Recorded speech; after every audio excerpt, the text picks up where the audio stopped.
Welcome to the 14 points of practice mastery. So what I'm going to do is I'm going to share with you these 14 points and kind of show you how I use them in my own practice. Now, if you're like me, I don't like to waste time practicing. I'm a busy adult. I don't have a lot of time to practice. Now, it's not going to say I'm not going to say that I don't have time to practice.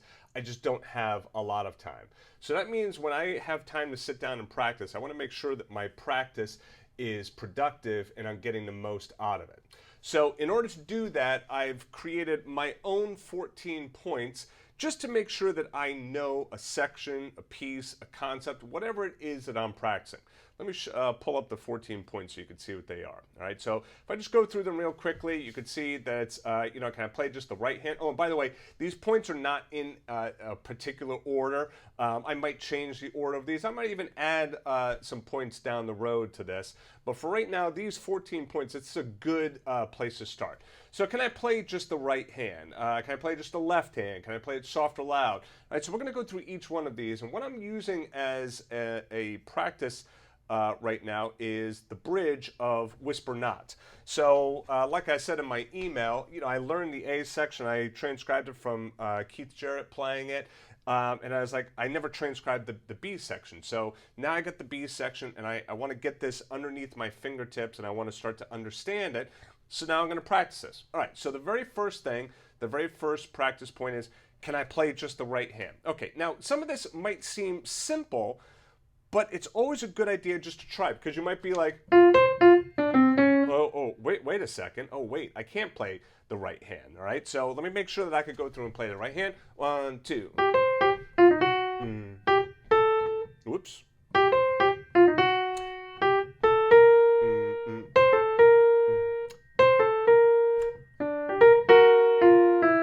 What?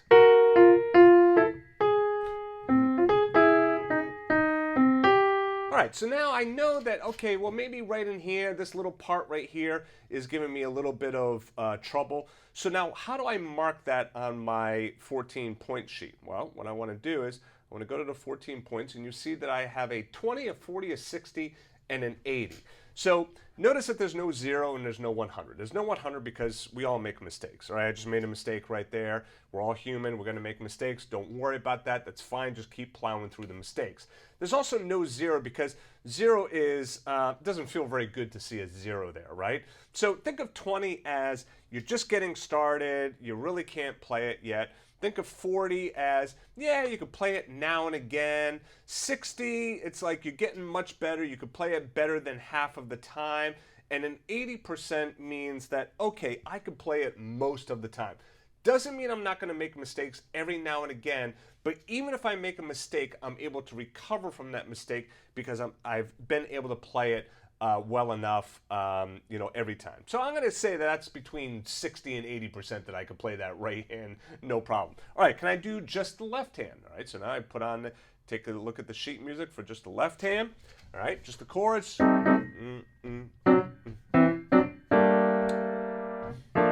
That C7 chord right here, I'm actually replacing this with a G minor 7 over F, actually. And then D minor 7 flat 5, D7, D minor 7. Okay, good. Yeah, I feel confident in that left hand, so that's good. All right, what's the next one? Okay, can I play it soft or loud? Now, notice I didn't say, can I play it hands together? It should be assumed, obviously, if you're going to do the right hand, you're going to do the left hand, that you can also play it hands together. Now, when it comes to soft and loud, we're talking dynamics here. So I want to make sure that, okay, can I do this?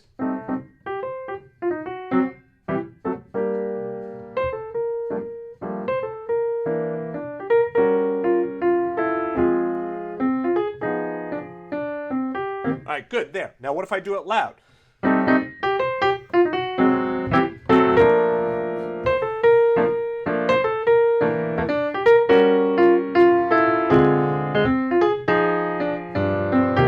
Now, why is soft and loud even on a practice 14 points here?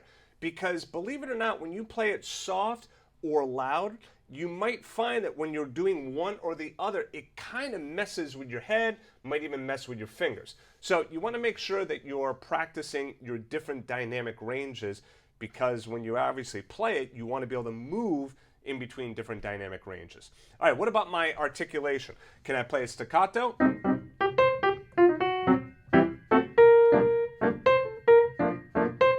Okay, what about legato?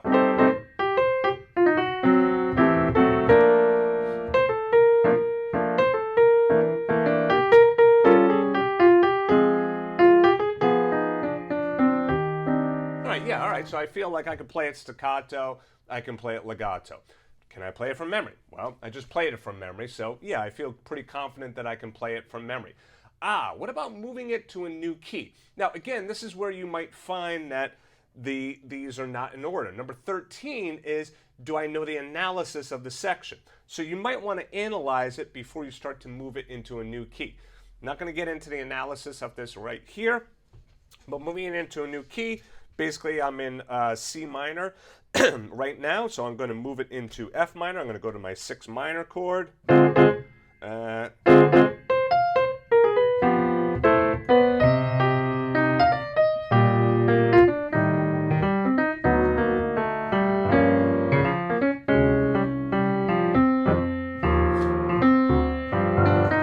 Okay, yeah, right. I feel like I can play it in F minor. I kind of understand what's going on there, so I can move it into a new key. Next one, can I play it along with a backing track? All right, so one thing I like to use, I like using that iReal Pro. So let's pull up iReal Pro here, and let's see if we can just do this right up to here.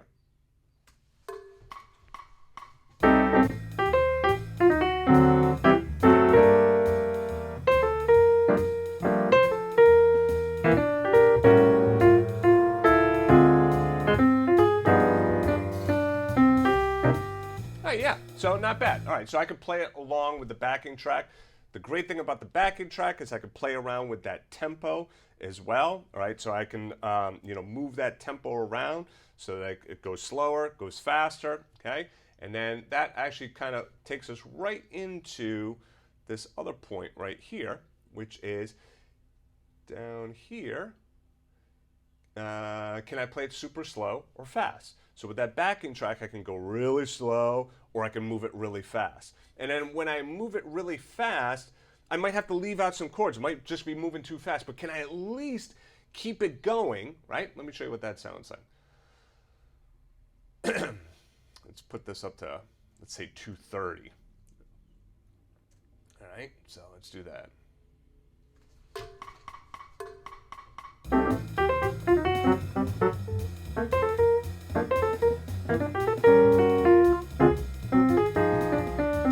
All right, so you can see that I can still keep my place, I can still keep time, and then I'm able to, play it at a faster tempo. All right, so let's talk about playing it super slow, right? So we've done it fast. How does playing it super slow really change anything? Well, what you'll find is that when you play it super slow, like if I bring this down to like, say, 60 beats per minute,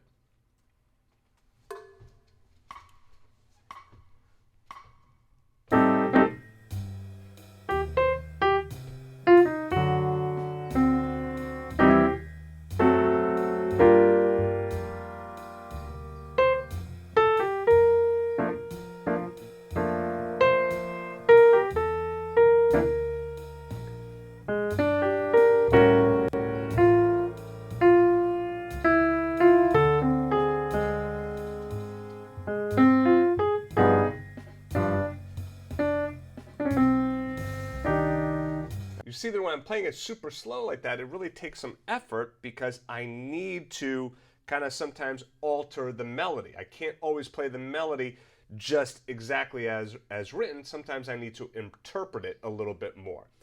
It also means sometimes I got to fill in some notes as well because it's going so slow that I want to kind of add some stuff to it. This is a good one. Can I start it at random points? So if I take a look here, so rather, anytime you can start at the beginning, obviously, right? That's usually pretty easy, starting at the beginning, right? But now, what about starting here?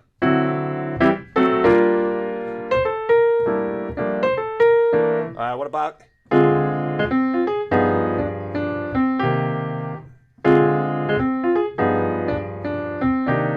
Right. So now, can I start it at these random points? If I can't, then that's another good indication that I don't really know that section well enough yet. All right, what about can I get in and out of the section? Number 9. All right, so now I want to make sure that I can get out of the section, but I also want to make sure that I can get into the section as well, right? So if I'm going to play the tune.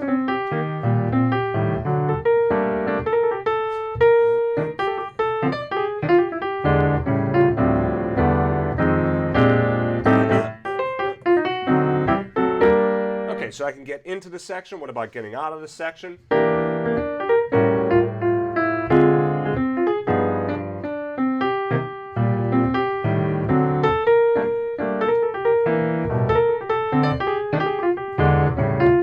Okay, yeah, I can get out of the section as well. So getting in and out of the section is super important. Now, this is something that a lot of times students miss. They'll practice a section over and over and over again, but they won't practice getting in and getting out of that section. So make sure you don't fall for that one, right? Make sure that you are getting in and out of that section so that you really know that particular piece. All right, now, obviously the analysis of the section, and then the other one here is, can I play it the next day at 80%? So now I've practiced this. I feel pretty confident now that I could go out, I could play this tune on a gig, and I have it underneath my fingertips. But now notice what I've done here. These 14 points give me a good baseline to make sure that I know all different aspects of what it is that I just practiced, all right? If I don't do that, right, let's say I don't move it into a new key. Let's say that I don't try playing it super slow. Let's say I don't change the articulation. Let's talk about some of the gotchas there. Okay, so now let's say that, let's go back to this. We'll put it back at 140, all right, our tempo. Okay, but now this time what I'm going to do is I'm going to change it to a Latin. Okay. So somebody on the gig says, hey, let's do Whisper Not, but we're going to do it as a Latin. Well, immediately, what should you be thinking? Well, wait a second, my articulation is going to change, right? I mean, Latin, I'm not going to swing it. It's going to be played more straight, right? So the articulation is immediately going to change there. So now let's see what that's going to sound like.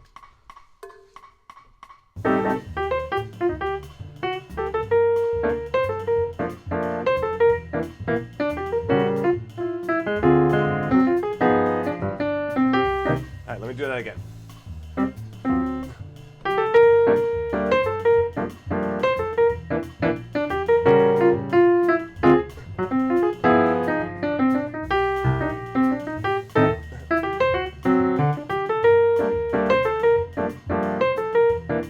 All right, so you see how I have to change that articulation for a Latin style. So right there, if I didn't practice changing my articulation, well, then you can see the problem I'm going to get into.